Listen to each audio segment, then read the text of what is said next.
जिस डोरेमोन को देखकर हम हंसते हैं, क्या आप जानते हैं कि उसकी कहानी किसी की मौत से शुरू हुई थी? डोरेमोन सिर्फ एक कार्टून नहीं, बल्कि एक सच्ची दर्दनाक कहानी का हिस्सा है। एक ऐसा बच्चा जिसकी कल्पना ने एक पूरी दुनिया बना दी, लेकिन उसकी अपनी दुनिया टूट चुकी थी। नोबिता जापान के एक छोटे से शहर में रहने वाला एक 10 साल का लड़का था। बाहर से देखने पर वह एक आम बच्चा लगता था। स्कूल जाता, होमवर्क करता और कभी-कभी दोस्तों के साथ खेलता भी था। लेकिन उसके भीतर एक गहरी तन्हाई थी, जिसे कोई नहीं समझता था। वह पढ़ाई में कमजोर था, खेलों में पिछड़ जाता था और टीचर्स की डांट उसका रोज का हिस्सा बन चुकी थी। उसके पापा एक सख्त इंसान थे, जो चाहते थे कि उनका बेटा सफल बने, लेकिन वो ये नहीं समझ पाए कि उनका बेटा पहले से ही अंदर से कितना टूटा हुआ है। नोबिता की मां ही उसकी एकमात्र दोस्त थीं, लेकिन घर के कामों और जिम्मेदारियों में उलझी मां भी हमेशा उसके साथ नहीं रह पाती थीं।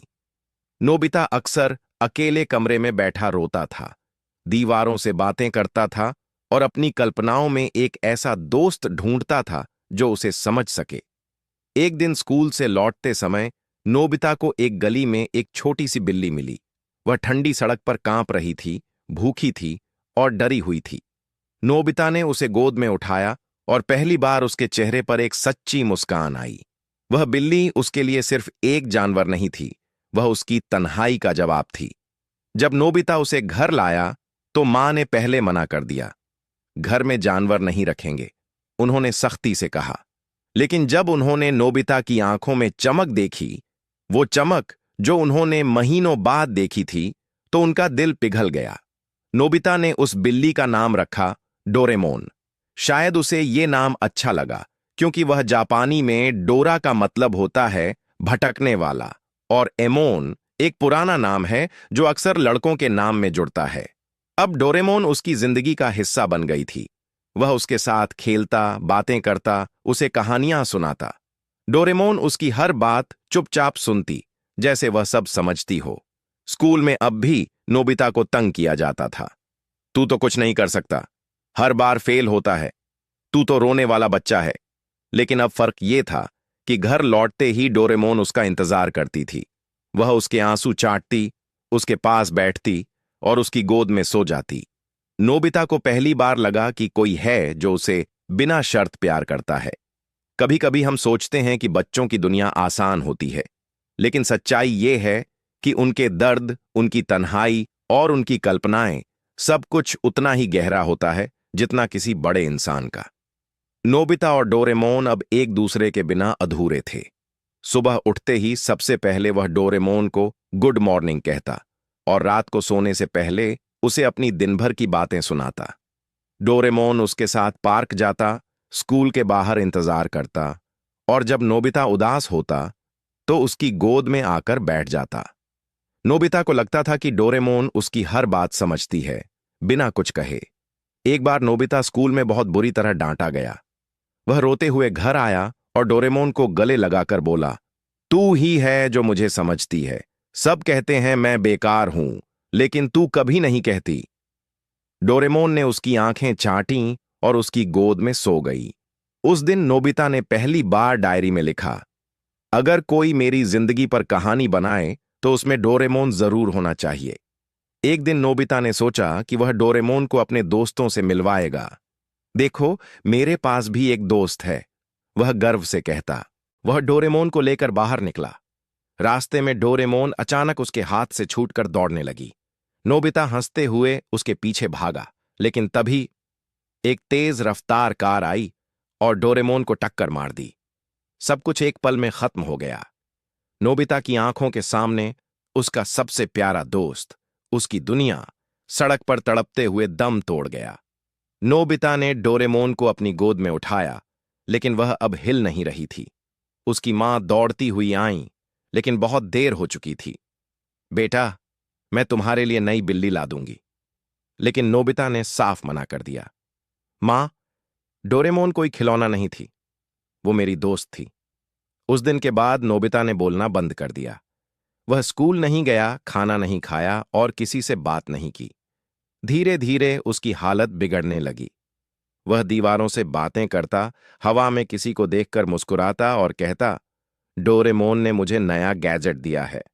डॉक्टरों ने बताया कि नोबिता को सिजोफ्रेनिया हो गया है, एक गंभीर मानसिक बीमारी जिसमें व्यक्ति को भ्रम और काल्पनिक चीजें सच लगने लगती हैं।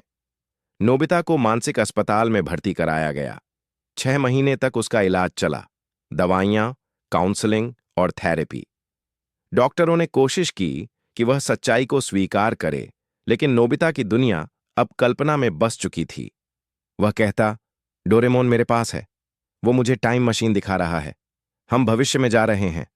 जब उसकी हालत थोड़ी सुधरी और वह घर लौटा तो उसने मां से पूछा, मां, डोरेमोन कहाँ है?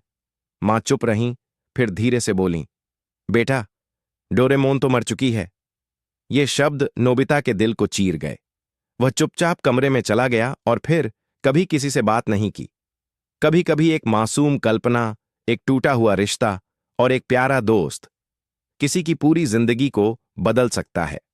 नोबिता की कहानी यहीं खत्म नहीं होती, बल्कि अब शुरू होती है एक ऐसी रचना की कहानी जिसने इस दर्द को अमर बना दिया। नोबिता की मानसिक हालत धीरे धीरे फिर से बिगड़ने लगी। वह बार बार कहता, डोरेमोन मेरे पास है, वो मुझे भविष्य दिखा रहा है, हम टाइम मशीन में जा रहे हैं।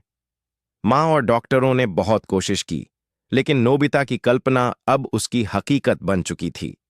16 साल की उम्र में एक दिन जब घर में कोई नहीं था, नोबिता ने अपने पिता की अलमारी से बंदूक निकाली और खुद को गोली मार ली। इस घटना ने पूरे मोहल्ले को हिला दिया।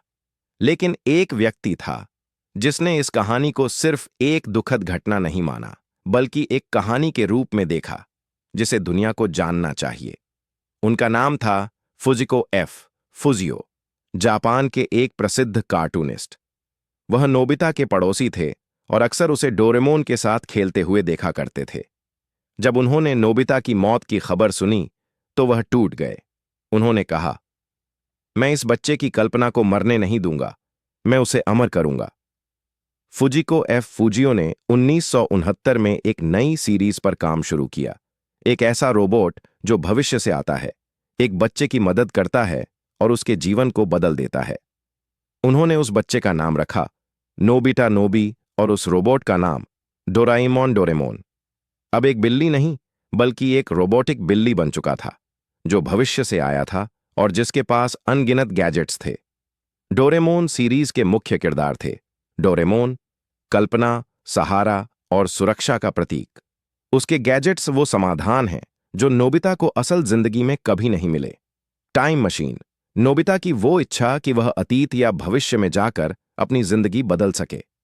शिजुका, वो दोस्ती और प्यार जिसकी नोबिता को हमेशा तलाश रही। ज्ञान और सुनियो, समाज की बेरुखी और तिरस्कार का प्रतीक। डोरेमोन की सीरीज ने सिर्फ जापान में नहीं, बल्कि पूरी दुनिया में बच्चों का दिल जीत लिया। बच्चों को यह एक मजेदार कार्टून लगा, लेकिन असल में यह कहानी है मानसिक स्वास्थ्य, अकेलेपन और कल्पना की ताकत की। डोरेमोन सिर्फ एक कार्टून नहीं है, वह एक याद है, एक श्रद्धांजलि है, एक कल्पना है जो दर्द से जन्मी थी,